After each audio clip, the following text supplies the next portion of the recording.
আমাদের বিয়ের ক্ষেত্রে একটা কিছু প্রতিবন্ধকতা ছিল। সামাজিক কিছু প্রতিবন্ধকতা ছিল। কারণ আ আমরা দুজন দুটো ধর্মাবলম্বী পরিবার থেকে এসেছি। না, আমি যে গল্পটা শুনতে চাচ্ছিলাম ক্লাস 6 এ ক্লাস ঢাকা আসার পরে 6 এ কোন ঢাকায় স্কুলে চলে পড়লেন? এসেছি। হুম। ঢাকায় এসে আমি পল্লবী এমআই মডেল হাই স্কুলে ভর্তি হলাম এবং সেখান থেকেই আমি এসএসসি করেছি। তারপরে হচ্ছে মাধ্যমিক সম্পন্ন করলাম এবং শুরুতে এসেই আমার বাবা-মা যেটা করলেন, আমাকে বুলবুল ললিত গলায় নাচে ভর্তি করিয়ে দিলেন এবং একই সাথে আমার বড় ভাই গিটার বাজাতেন, বোন গান করতেন। আমরা একসাথে চলে যেতাম। শুক্র, শনিবারে ক্লাস থাকতো। তো আমি একই সময়ে আমি ক্লাসিক্যাল এবং ভরতনাট্যমের উপরে আমি আ নাচ শিখেছি।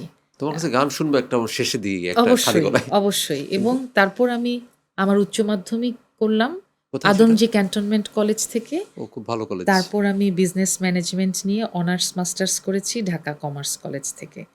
তবে একাডেমিক লেখাপড়ার বাইরে একদম ক্লাস 4-5 থেকেই আমার পাঠ্য বইয়ের বাইরে অজস্র বই পড়ার একটা নেশা ছিল। নেশা ছিল।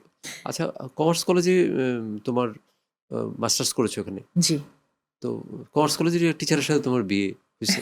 সেটা কি ওখান থেকে পরিচয় হয়েছে? একদম যখন আমি অনার্স পড়ি তখন না, একদম মাস্টার্সের শেষের দিকে আমাদের আ মাস্টার্সে যখন পড়ি তখন থেকে আমাদের বন্ধুত্ব ছিল।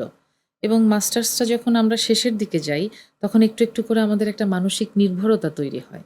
এবং সেই নির্ভরতায় একটা সময় আমরা বুঝলাম যে আমাদের জীবনে আমরা একে অন্যের জন্যে জরুরি। এবং সেই জরুরি বোধটা থেকেই কিন্তু আমাদের বিয়ের সিদ্ধান্ত। তবে তো তন্ময়দের সাথে আপনার কি প্রেম হয় নাই? তোমার প্রেম হয় নাই?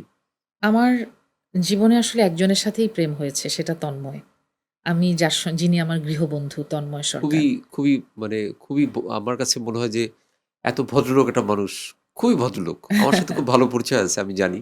জি। খুবই ভদ্রলোক সে। এবং অমায়িক সে। আমাদের আমাদের বিয়ের ক্ষেত্রে একটা কিছু প্রতিবন্ধকতা ছিল। সামাজিক কিছু প্রতিবন্ধকতা ছিল। কারণ আমরা দুজন দুটো ধর্মাবলম্বী পরিবার থেকে এসেছি। এবং ২ ধরনের ধর্মবিশ্বাস, ২ ধরনের মতবাদের দুটো পরিবারকে একই সুতায় বা একই মানে সূত্রে গেঁথে তন্ময়দা আনা। হিন্দু ধর্মাবলম্বী, তুমি মুসলিম ধর্মাবলম্বী। এই মানে দুটো কনফ্লিক্ট। পরিবার থেকে আমরা হুম। এসেছি এবং এখন আমরা আমাদের যাপিত জীবনে আ কিভাবে বা কোন মতবাদে আছি বা কিভাবে আমরা আমাদের জীবনটাকে সামনে এগিয়ে নিচ্ছি সেটা অবশ্যই আমাদের একান্ত ব্যক্তিগত। ব্যক্তিগত ব্যাপার হ্যাঁ, অবশ্যই। অবশ্যই ব্যক্তিগত বিষয়। কিন্তু আমাদের যখন বিয়ের সিদ্ধান্তটা হয় তখন কিন্তু উম একদম ভিন্ন মতবাদের দুটো পরিবারকে এক এক সুতায় নিয়ে আসতে এক হয়েছে। সুতোয় নিয়ে আসাটা কিন্তু খুব কঠিন ছিল এবং এই যে প্রাপ্তিটা এক সুতোয় নিয়ে আসতে পারার যেই আনন্দটা, এটা যেমন খুব আনন্দের, অনেক বড় প্রাপ্তির এবং আম যেটা বলব যে আমার মনে হয় যে আমরা একটা আ এ রিভলিউশন এর অংশ। না, রিভলিউশনের অংশ অবশ্যই। যেমন আমি প্রসঙ্গটা এক জায়গায় বলেছিলাম যে, আ ধরো আমি আজকে বাসায় যাওয়ার সময় আমি অ্যাক্সিডেন্ট করলাম। আমার অনেক ব্লাড দরকার। তা আমাকে ধরো একটা মেডিকেলে নিয়ে গেল। জি, কেউ জানে না। ধরো কেউ জানলো না যে আমি আসলে আমার হয়তো আমার কোনো আইডি কার্ড আমার পকেটে নেই। হুম, ডাক্তার আমাকে ইমার্জেন্সিতে ট্রিটমেন্ট দিবে। জি, আমার রক্ত দরকার। তখন ডাক্তার কি করবে? আমার ব্লাডটা টেস্ট করে দেখবে যে ব্লাড গ্রুপ কি? হ্যাঁ, হয়তো A পজিটিভ বা B পজিটিভ বা O পজিটিভ বা কোনো নেগেটিভ। তো তারা তো ওই গ্রুপটা দেখবে। তারা জি, কি কোনোভাবে দেখবে আমি কোন ধর্ম? একদমই না। তো এখন কি তাহলে আমরা আমরা যদি নিজেরা না বলি কেউ কি জানবে যে আমরা কে কোন ধর্মের? হ্যাঁ, কেউ জানবে না।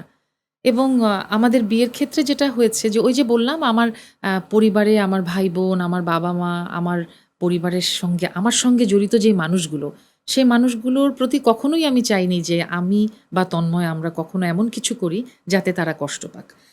আমি এবং তন্ময় দুজনেই চেয়েছি যে তাদের প্রত্যেকের দোয়ায় আশীর্বাদে আমাদের নতুন জীবনের পথ চলাটা শুরু হোক, আমাদের যৌথ জীবন। এবং তখন ওকে আমি বলেছিলাম যে আমরা আগে আমাদের ফ্যামিলির সাথে কথা বলব। দুটো পরিবার একসাথে একত্রিত হয়ে যদি আমাদের এই সিদ্ধান্তে তারা মত দেন, তাহলে আমরা সামনের দিকে এগিয়ে যাব। তা না হলে আমরা বোঝানোর চেষ্টা করব। এবং আমাদের বিয়ের সবচেয়ে আনন্দের ব্যাপার হচ্ছে একই বিয়েতে যেমন শাঁখা সিঁদুর পরে অনেক অতিথি ছিলেন, সেই সাথে হিজাব পরে অজস্র অতিথি ছিলেন।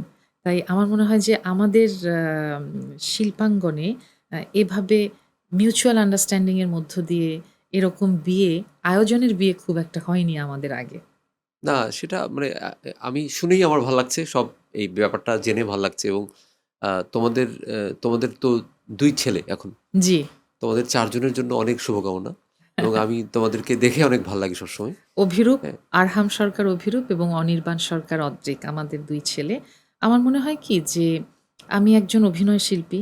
আম আমার কর্মজীবনে আমি আমার অভিনয় সত্তাকে যেমন আমি প্রতিদিন একটু, একটু করে উৎকর্ষের দিকে নিয়ে যাই। নিজেকে ভাঙা গড়ার মধ্য দিয়ে নতুন মানুষ হিসেবে নতুন রূপ দেই।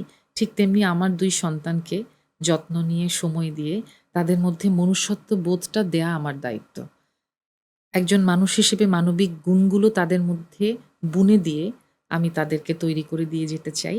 এরপরে বাকি জীবনটা তারা তাদের নিজেদেরকে আবার তৈরি করবে। খুবই সুন্দর কথা। এটা খুবই সুন্দর কথা। আর সন্তানের মধ্য দিয়ে আ নিজেকে চেনা যায় তো। নিজেকে চেনা যায়। হুম। আর জীবনের সবচেয়ে বড় শিক্ষাই কিন্তু তারা, জানেন? আমার সামনে একদম শিশু থেকে যে মানুষটি ১ম এ এপাশ থেকে ওপাশ হতে পারে না, সে মানুষটি ছোট্ট থেকে একজন মানুষ একটু, একটু করে বেড়ে উঠছে। তার চিন্তা চেতনা, নতুন, নতুন ভাবনা আমি যে দেখছি প্রতিদিন, আমি কিন্তু তাদের মধ্য দিয়ে আমিও পরিণত হচ্ছি। এবং তুমি দেখবা যে তোমাকে কিন্তু তারা বলে, "তুমি এটা বোঝো না। হুম, এটা তো এরকম হবে।" হুম। লিটারেলি আমি জানি না। আসলেই তাই। এবং আমি দেখা যায় আমার একটা ফোনের কোনো একটা কিছু ঠিক করব। মানে আমি পারছি না। হুম। এই ফোনটা হচ্ছে না। আমি এটা টাইপ করব, টাইপটা হচ্ছে না। এটা যাচ্ছে না। তা আমি আমি কিন্তু আমার মেয়েকে গিয়ে বলতেছি, ও মুহূর্তে আমি অনেকক্ষণ চেষ্টা করছি কিন্তু ২০ মিনিট চেষ্টা করছি, ০.৫ ঘন্টা চেষ্টা ও করছি। মুহূর্তেই ঠিক করে ও দিচ্ছে। এক মানে মানে কি বলবো ১ মিনিটও লাগলো না। ৩০ সেকেন্ডের মধ্যে দেখে টেখে বলল, "ও এটা তো সোজা জিনিস নাও।" আমি আমার ছেলেদের খুবই কাছ অবাক থেকে, লাগে। আমার ছেলেরা খুব ছোট এখন। একজন ক্লাস 2 তে পড়ে, একজন ক্লাস 3 তে। আমি কিন্তু ওদের কাছ থেকে অনেক কিছু শিখি প্রতি মুহূর্তে। একদিন আমার বড় ছেলেকে নিয়ে, অভিরূপকে নিয়ে আমি বাইরে থেকে ফিরছি। ফিরতে গিয়ে আমরা যেই অ্যাপার্টমেন্টে থাকি, আ সেই অ্যাপার্টমেন্টটা ১২ তলা। সে উপর থেকে পুরো অ্যাপার্টমেন্টটা দেখে আমাকে বলল, "দেখো মা, এইখানটায় কত মানুষের হাসি, কান্না, আনন্দ, বেদনা, কতগুলো মানুষের কত অনুভূতি, তাই না?" আমি অবাক হয়ে গেলাম যে ও ক্লাস 3 তে পড়ে, যে একটা অ্যাপার্টমেন্টের মধ্যে এত মানুষের অনুভূতি জড়িয়ে আছে। ও বলল যে, "হঠাৎ করে যদি একটা ডিজাস্টার হয়, ভূমিকম্প হয়, এই সবগুলো অনুভূতি কি হারিয়ে যাবে মা? শূন্যে মিলিয়ে যাবে?" মানে কত সুন্দর করে সে উপস্থাপন ভেবেছে, করাটা। মানে সে কিন্তু মানুষ হারাবে, সেই সাথে মানুষের অনুভূতিগুলো যে শূন্যে মেলাবে, সেটা সে বুঝতে পারছে, সে সেটা বুঝতে সে পেরেছে। ভাবছে। চিন্তা করা যায় এটা কি ধরনের হ্যাঁ, একটা এবং আমি এত অবাক হয়ে অ্যাম তার কথা শুনলাম, আমি হয়তোবা আমার কোনো লেখায় তার এই কথাটা আনবো। তাহলে অবশ্যই আনা উচিত। নিশ্চয়ই আমি তার কাছ থেকে শিখছি, তাদের কাছ থেকে প্রতি মুহূর্তে শিখছি। অবশ্যই আনা উচিত।